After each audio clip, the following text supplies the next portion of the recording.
Hello and welcome to the MLB DFS Slate Breakdown for Tuesday, April 16th. We got a fun slate on tap. We're going to be going over all of today's slate, but we will start with yesterday's slate. Just a quick review, perfect lineups, winning lineups.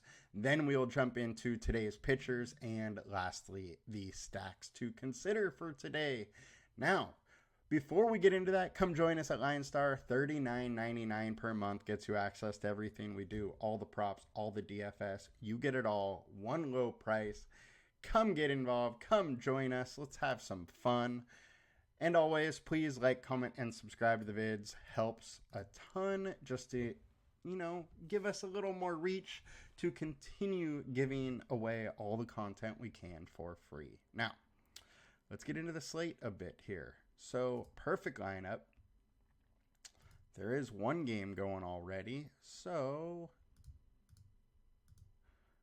we have to go back to yesterday, and here we are. All right, Sonny Gray did exactly what I said he had to do to be optimal. He just went on that very thin, fine line. 6 innings, 6 Ks, got a win. So he was able to get that quality start bonus, get the win bonus, and that pretty much negated the fact that he was on a pitch limit of only 75 pitches. He got it done. Also, we had a 2-man Washington stack, 2-man Seattle stack that got it done. The contrarian bats just simply got it done yesterday. And then the winning lineup went to Supreme, who had Bassett, had one Washington player, a 3-man Seattle, 2-man Dodgers, and 2-man Cubs. And man, Michael Busch has just been good lately. I think it's 4 home runs or 5 home runs in a row. They should probably test that man. But congrats to Supreme. I believe you actually also got second. So a very, very big night for you. So congrats to that. Nice win. And now let's jump over to DraftKings. All right. So the DraftKings perfect lineup. We had Seth Lugo, who... and Sonny Gray. Seth Lugo did what we thought he would. Went 7 innings, had 4 Ks, didn't allow a run. So quality start for him. And then Sonny Gray we talked about. And then the winning are the perfect lineup. Also, 2-man Cincy, 2-man Seattle stack got it done for the perfect. But the winning lineup, we had Mitchell Parker versus the Dodgers. Only 4K. Made some sense to go down there if you wanted to pay up for pitching or for some hitting. What was weird about this winning lineup, though, he had Mitchell Parker, but he had Ohtani and Teoscar Hernandez. So he had 2 batters versus his pitcher and was able to get it done here. When you only have a 4K pitcher, I guess it makes sense. You don't need quite as good of an outing here, but... the rest of the lineup would have been extremely hard to pick out. So we had the 2-man Dodgers, 2-man St. Louis, and then one-offs to get it done. Interesting lineup construction. Congrats to them for the win. And let's jump over onto today's slate. We will start with pitchers on DraftKings. So...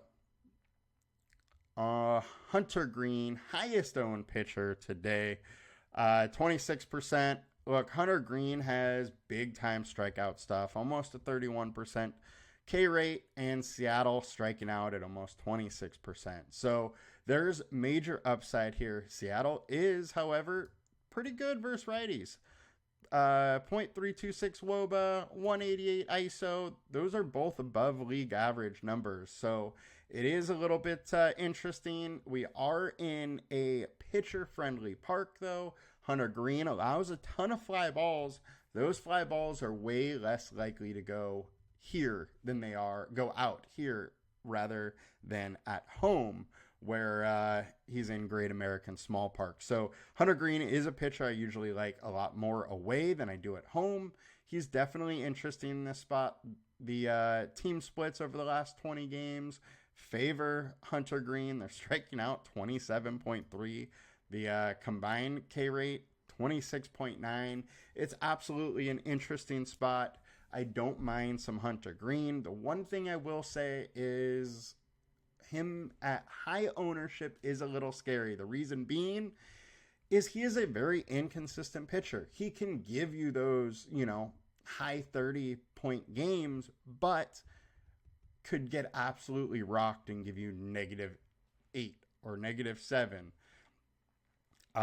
He is very up and down. He's been decent this year. He got rocked versus Milwaukee, but was good versus Washington and the Mets. I would say the Seattle offense has had a little bit of a rough start. Even though they did have a good night last night, I could really see this one going either way. Next, we got Lance Lynn. Lance Lynn is another guy where I never really feel comfortable with him at high ownership. He can have very, very good games. My issue with Lynn is his normal outing, 16, 18 points, something like that. It's just not going to win you a GPP. And he hasn't been good lately. 7.17 FIP over his last 5 starts, 6.33 over his last 20 starts. He is at least in a very pitcher-friendly park versus a team that is absolutely terrible with a 28% K rate versus righties, super low WOBA. So I could see this going either way, but I don't love it for Lynn.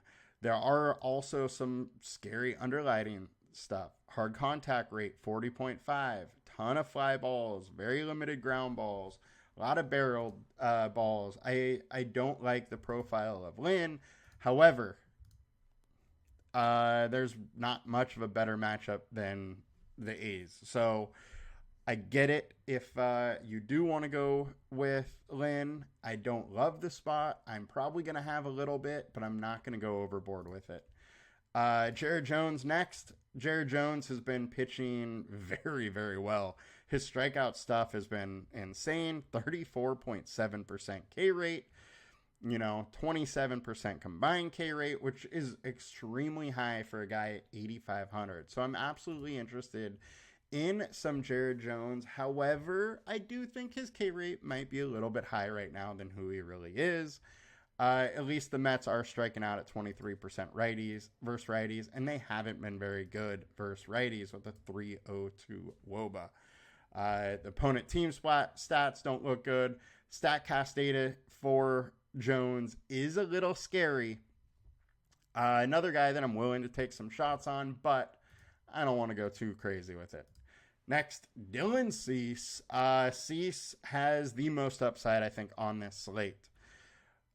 It is one that I would expect him to be able to go a little deeper than a Jared Jones is, and Jared Jones is the only other guy that really has the strikeout upside that Cease has tonight.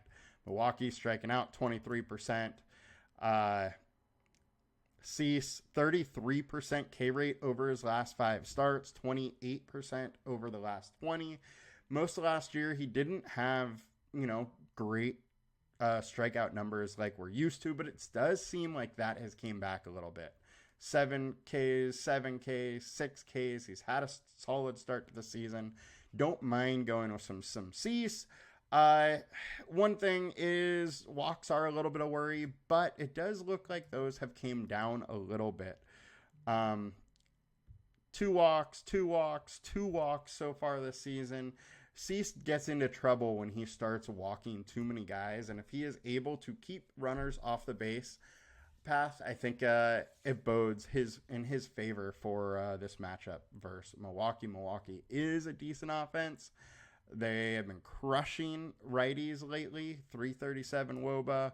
The team splits look really nice over the last 20, but over the last 150 games, their splits aren't nearly as good. So I like Cease, but also another spot where I'm not going to go all in. I do love his upside, though, and upside for him is what I am going after. Next, we got Logan Gilbert. I think Gilbert's in a very interesting spot. So far on the season, Gilbert has a 29.9% K rate, which is way higher than what we've seen him over his last 20 starts at 24.6%. So I do expect a little more regression back to that 24 spot, but this is a nice little strikeout matchup. Cincinnati strikes out 25.8% of the time. The line on his strikeouts is all the way up at 7.5. That is a very, very high number. So I am intrigued with going some Gilbert. There is a little bit of an issue here.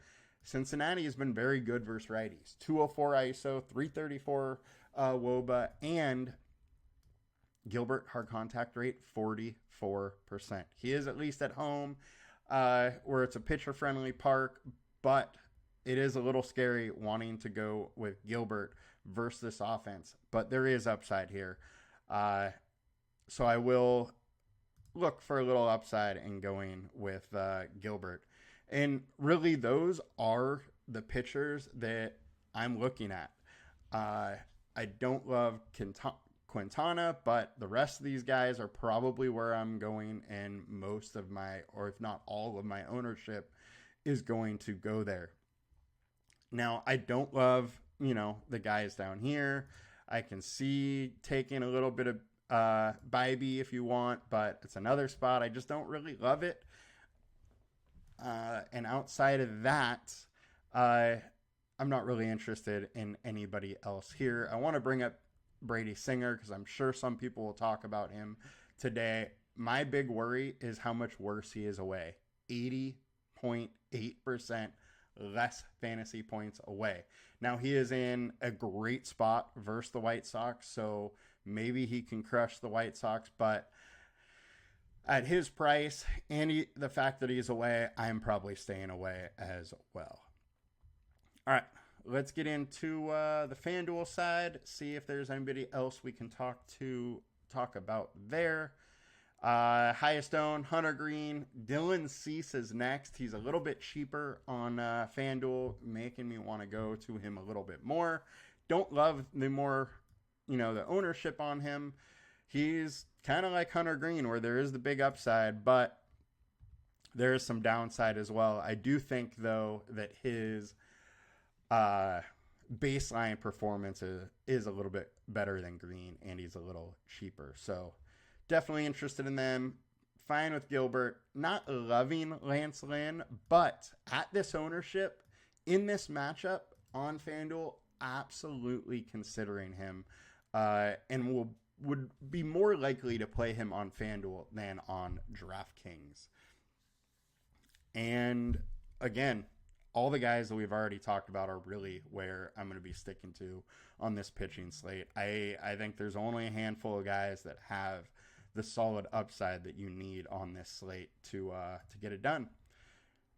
Let's get over to that. Also, just to sum up pitching real quick, I'm not getting too wild today on pitching. There's not a big time contrarian spot I really like today. I think everybody has, a little bit of a wart today. Nobody is a slam dunk play, but there's 5 plays that I do like and I'm going to be playing. So now let's get into the stacks. See how this goes a bit.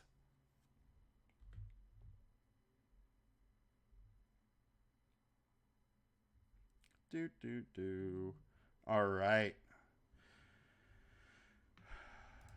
And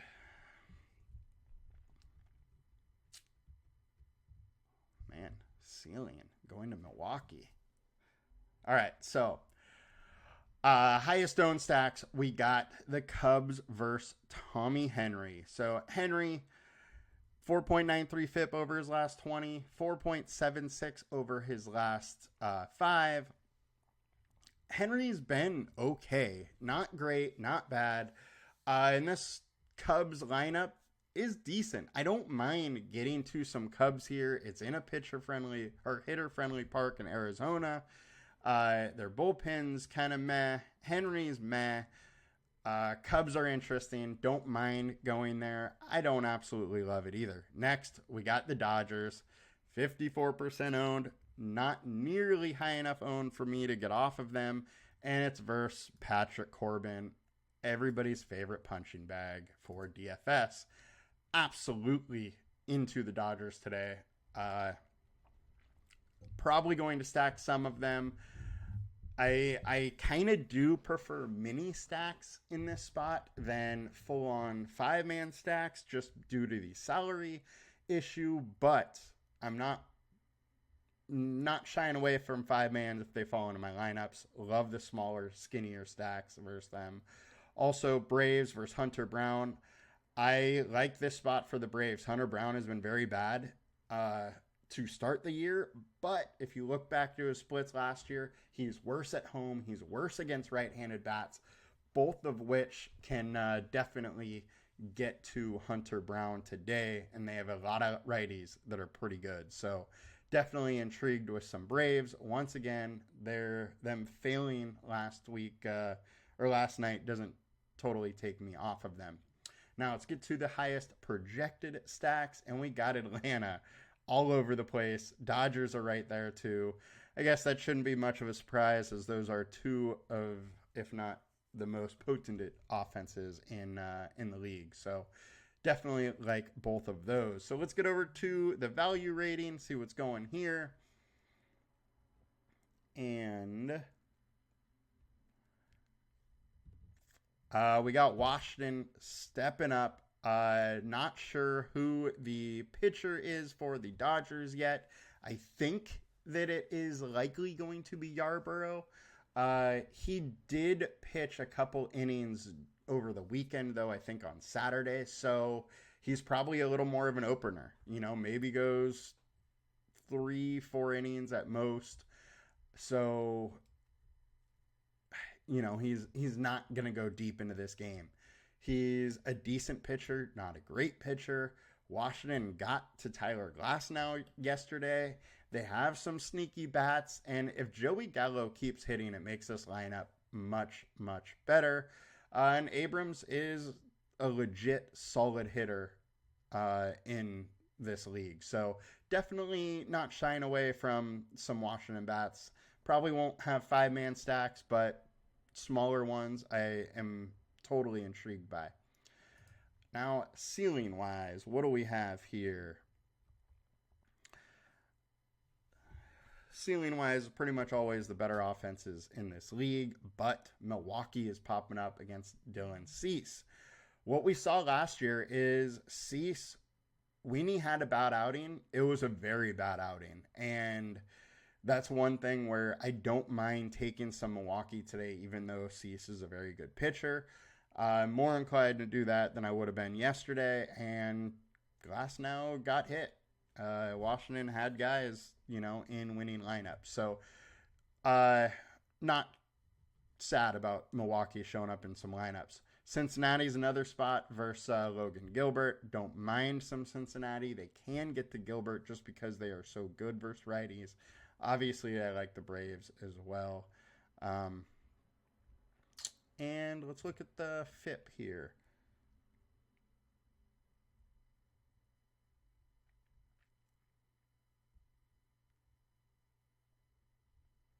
Lance Lynn. So, no, Lance Lynn is going to be one of the higher owned pitchers. Having some Oakland isn't the worst thing in the world. Zach Geloff here, he's popping up in our Dinger Report big time. So he is a guy that is pretty intriguing on this slate, has some power, has some speed, can do a lot of different things. There's several guys on this Oakland offense that have speed or power, and makes them a little bit interesting here.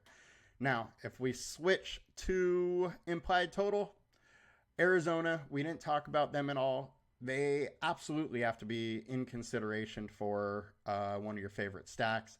Kyle Hendricks isn't great, 5.88 FIP, 4.3 over his last 20. The bullpen for the Cubs is middle of the road. I'm intrigued by taking some of them. Obviously, Dodgers are intriguing. Atlanta's intriguing. Houston is an interesting one. Ronaldo Lopez has been very, very good so far this year, but Houston's really good offense and get to anybody, and Lopez could easily regress a little bit. He's been unreal this year, but I do not think he's going to be this good all year long. Cubs versus Henry, intriguing. As far as the spots we want to pick on for bullpen, Toronto, Kikuchi is a guy who can get absolutely crushed. And the thing about this matchup with Rodon and Kikuchi is both guys are going against the other team's strength. So Kikuchi or Yankees hit lefties very, very hard, as well as Toronto. So I think it's a very interesting matchup, and I'm not, shying away from getting stacks for Toronto or the Yankees. I do like the Yankees stacks a little bit more. The reason being is we have seen Kikuchi just get crushed some games. He is a solid pitcher, has been solid this year. His FIP 3.55 and 2.93 over the last 20 is legit. But he goes through periods that we love to pick on him. And with the bad bullpen behind him, I'm not shying away from some Yankees. I think there's some interesting upside there. So that'll do it for us today, guys. I wish you guys the best. Hopefully there's takedown through one of you, if not myself. And have a good one. Let's make some money. Good luck.